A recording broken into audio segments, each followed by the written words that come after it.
Fala aí pessoal, beleza? Bem-vindos a mais um vlog de leitura. E hoje eu tô aqui para mostrar algumas novidades. Eu queria mostrar para vocês umas compras que eu fiz aqui. Um vai ser um unboxingzinho rapidinho e outro vai ser um livro que eu comprei, e o unboxing que eu fiz dele tá no Instagram. Também queria comentar as minhas últimas leituras, beleza? Então vamos pro vídeo. Então, para começar o vídeo, eu queria abrir aqui esse pacotezinho aqui que eu comprei, uma coisinha bem legal. Eita, poxa, o que caiu aqui? O quadro. Uai, como é que o quadro caiu?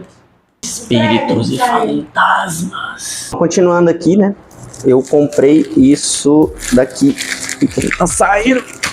Aí.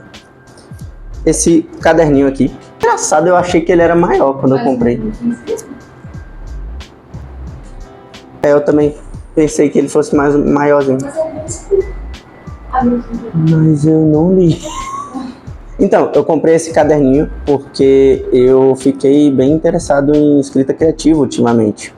E eu gostaria de praticar um pouco. E eu vi com a dica que falam muito assim na internet, é de você, em vez de escrever no computador, no celular, alguma coisa assim, é interessante você escrever num caderno.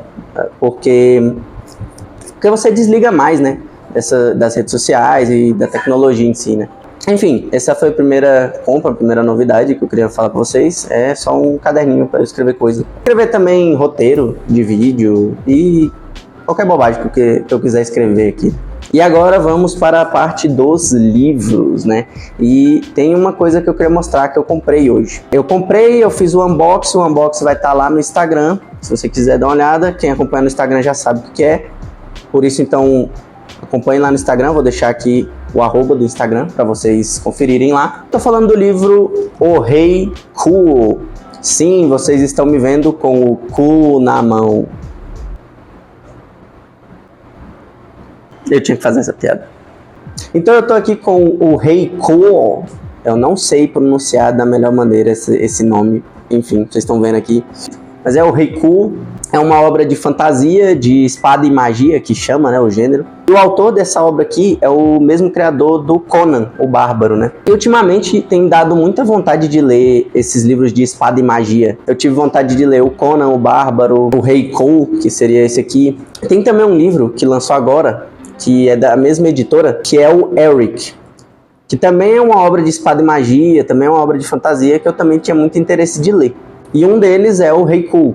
E como eu já disse, esse personagem ele também é criado pelo criador do Conan, né? Que é o Robert E. Howard, né? Eu decidi começar a ler esse personagem primeiro por questão de preço do livro, que estava bem mais barato do que comprar os do Conan.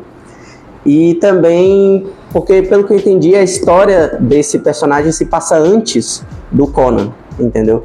Não sei se ele foi escrito antes, não sei se é feito para ser lido numa ordem cronológica. Já vi gente dizendo que não precisa ler esses personagens em ordem cronológica, mas eu achei legal, entendeu? Eu queria conhecer esse personagem aqui, então eu comprei essa edição aqui. Esse livro aqui ele é publicado pela Pipoca Nanquim e a edição aqui tá excelente, é uma edição muito bonita, muito bem feita. Uma coisa que eu achei legal nessa edição aqui foi essa sacada que eles tiveram da capa, né? Porque é o seguinte, tá? Tem aqui o título, né? E aqui atrás também tem alguns textos e tudo, só que é o seguinte, todos esses textos estão nessa capazinha aqui, ó. E aí quando você pega o livro mesmo sem essa capazinha, você tem a arte aqui pura. Tem a arte aqui pura, sem nenhum tipo de escrito por cima, assim. Você consegue ver essa ilustração aqui muito bem feita, tanto na capa quanto no verso aqui. Outra coisa que é bem legal é essa questão do fitilho, né? Eles botaram um fitilhozinho aqui. Então assim, ele não vem um marca-página, mas dá pra você marcar aqui com o fitilho, né? Eu gosto muito de marca-página, eu acho o brinde mais legal que tem pra livros, assim, é o marca-página, porque é muito útil, mais do que outras coisas, assim, que vem às vezes. Também gosto de edições que tem um fitilho, né? Porque supre essa necessidade, né? Em vez de eu mostrar aqui, assim, agora, forçando aqui, eu vou mostrar uns takes pra vocês das artes que tem aqui dentro. Eu achei legal porque tem umas artes, tanto da história mesmo, ele tem várias ilustrações dos contos e tudo, dos momentos ali que são narrados na história. E também tem algumas imagens de capas, que eram as capas das revistas em que saíam esses contos do Rei Ku, né?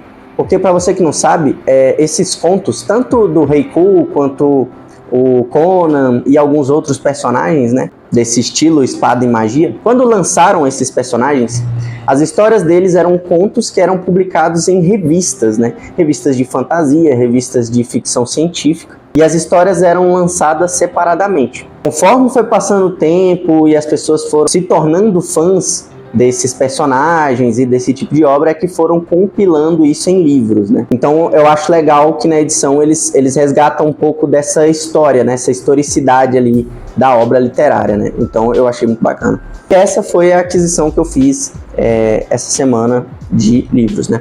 Vou guardar aqui.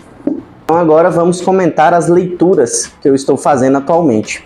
Vou começar pelo livro maior, que vai levar ainda muito tempo para eu terminar de ler ele, que é o Hyperion, do Dan Simmons. Eu já estou na página 158.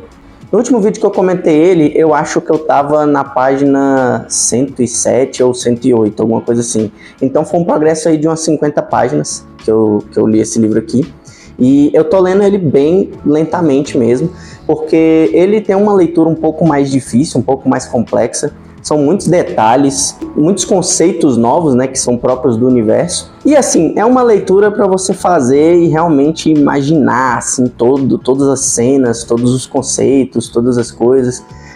Tem uma narrativa assim, bem detalhada, para você realmente absorver esse universo, sabe? Às vezes, você demora um pouco para processar aquela informação justamente porque ela ainda vai ser explicada. Então isso te deixa um pouco confuso, assim. E você fica tipo, eita, não entendi isso aqui, mas mais pra frente vai ser explicado, e aí você tem que tipo processar ali, opa, entendi. Eu vou dar um exemplo aqui de cena do livro, para você entender mais ou menos o que eu quero dizer. Tais pessoas, eles usaram cima-estimulantes, essa é a palavra. E aí você fica, cima-estimulante? O que é isso? Um cima-estimulante? Aí eles, tem a rede mundo, que pode ser destruída. E tu fica, o que é uma rede mundo? O que tem a ver esse negócio? E aí, por exemplo, eles citaram isso, eles falaram isso no prólogo. Teve algumas citações desse conceito no primeiro conto, né? Como eu já disse, esse livro é estruturado em contos. Falaram isso e eu não entendi direito o que ele estava querendo dizer com isso. O que era cima-estimulante, o que era rede mundo e tudo. E agora eu cheguei no segundo conto, que é a história do Coronel, um dos personagens aqui do livro, que ele explica mais ou menos, por algumas cenas, o que é essa rede mundo. Mostra ele vivendo simulações nessa rede mundo. Ele consegue ali viver uma espécie de simulação de guerras históricas que acontecem aqui nesse universo aqui. E ele consegue, tipo assim, vivenciar todos aqueles momentos. Então ele consegue vivenciar uma guerra medieval, ele aprende a usar arco e flecha, e o personagem ele vive como uma espécie de arqueiro, aprende a usar um malho, ele aprende a usar uma espada, ele usa uma roupa medieval, ele consegue vivenciar alguns momentos históricos através dessa rede mundo. E depois ele explica que é uma rede formada por várias inteligências artificiais que criam uma espécie de, não exatamente só de simulação, mas ela cria também um sonho na sua cabeça. Cara, um conceito super doido, entendeu? O que eu quero dizer é que é o seguinte, antes de eu chegar nessa história, eu não tinha entendido muito bem o que significava esse conceito, mas nas primeiras histórias foram citadas esses conceitos. E eu ficava tipo assim, isso é pra eu prestar atenção agora ou depois, entendeu? Então assim, é um livro que eu tô lendo com bastante calma, assim, por causa de toda essa carga de ficção científica e fantasia, né, que é muito grande. Enfim, mas a história é bem legal, eu tô gostando bastante. Tô gostando da história do Coronel também. Eu tinha visto pessoas que já tinham lido esse livro, falando que não tinham gostado muito dessa história, mas eu tô gostando bastante, eu achei legal. E eu fico bem curioso para saber quais são as histórias de todos os personagens, né? Porque são 7 peregrinos, né? E eu tô lendo o segundo peregrino que tá falando, né? São 7. Já ouvi a história do primeiro peregrino, que era um padre, né? Que é uma história assim meio quase que de terror cósmico, assim, muito doida. E pelo que eu entendi, essa é uma história mais de guerra, mais política, assim, porque tem a ver com forças militares e o governo da hegemonia, etc.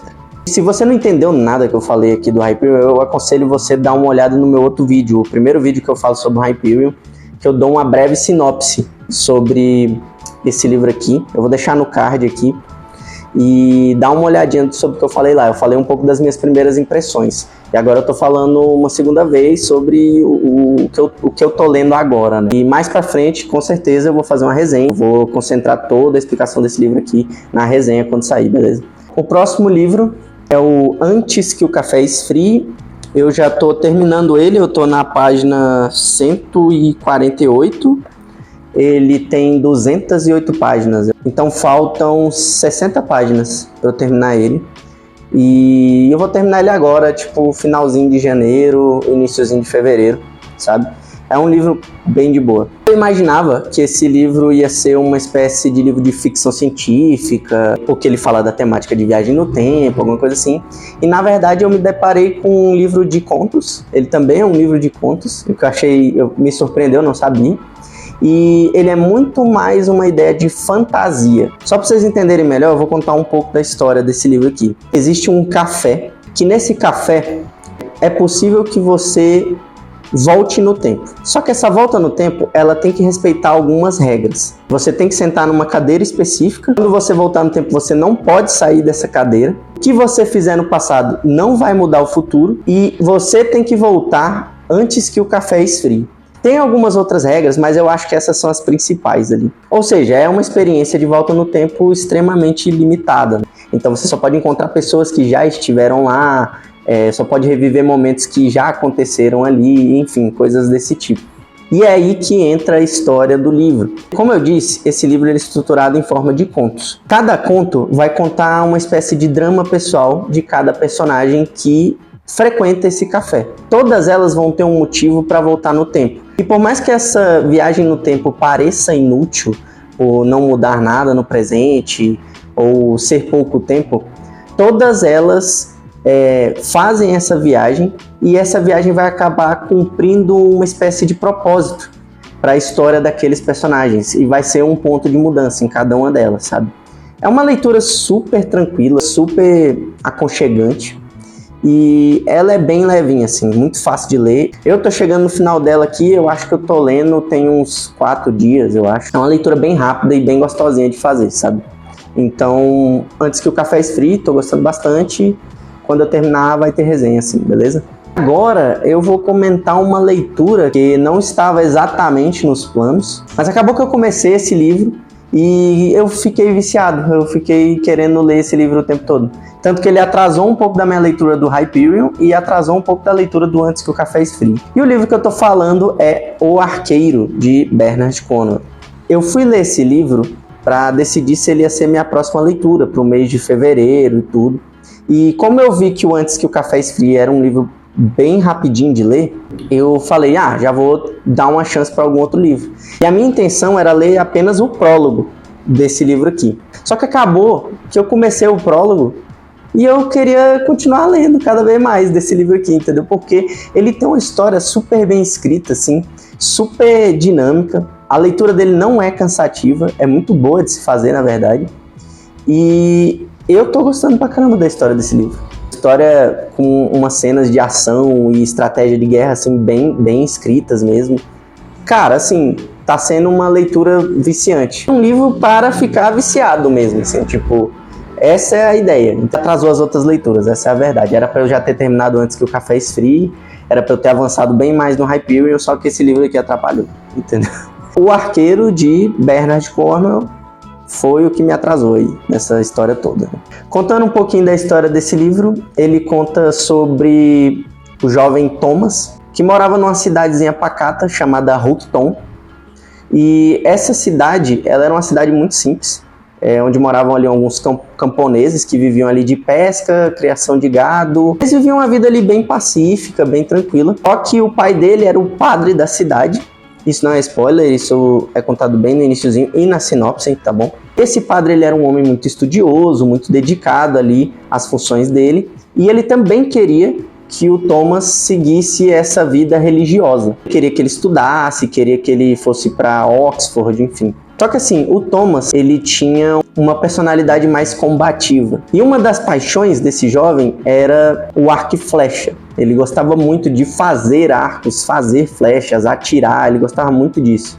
Então ele era um rapaz de personalidade mais forte. O nome desse padre é Padre Ralph, tá? E nessa cidade tem um artefato religioso muito importante que é a lança de São Jorge, que seria a lança utilizada por São Jorge para matar o dragão.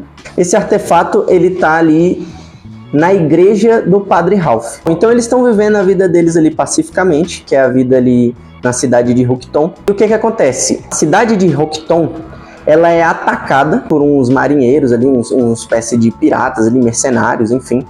E eles atacam essa vila em busca desse artefato.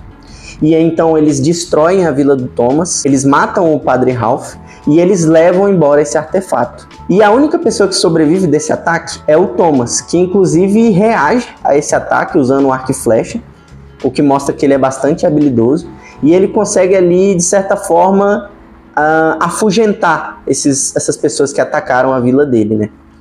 E ele vê o seu pai que morreu, ele consegue chegar ali para ouvir as últimas palavras dele. E depois disso, ele cria esse propósito de recuperar o artefato da vila dele e também de se vingar da morte do seu pai, né? E aí começa a história de fato do arqueiro.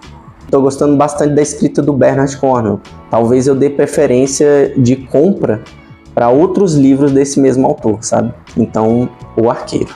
Inclusive, eu fiz um vídeo sobre quando eu adquiri esse livro falando um pouco mais dessa obra aqui. Então, se você quiser dar uma olhada, dá uma conferida nesse vídeo que eu falo sobre os sebos, né? Porque eu comprei esse livro aqui em sebos, beleza? Dá uma olhadinha lá. Então é isso, esse foi o vlog de leitura de hoje. Espero que vocês tenham gostado. Não se esqueçam de deixar aí o joinha, se inscrever e ativar o sininho das notificações, beleza? Eu fico por aqui e vejo vocês no próximo vídeo.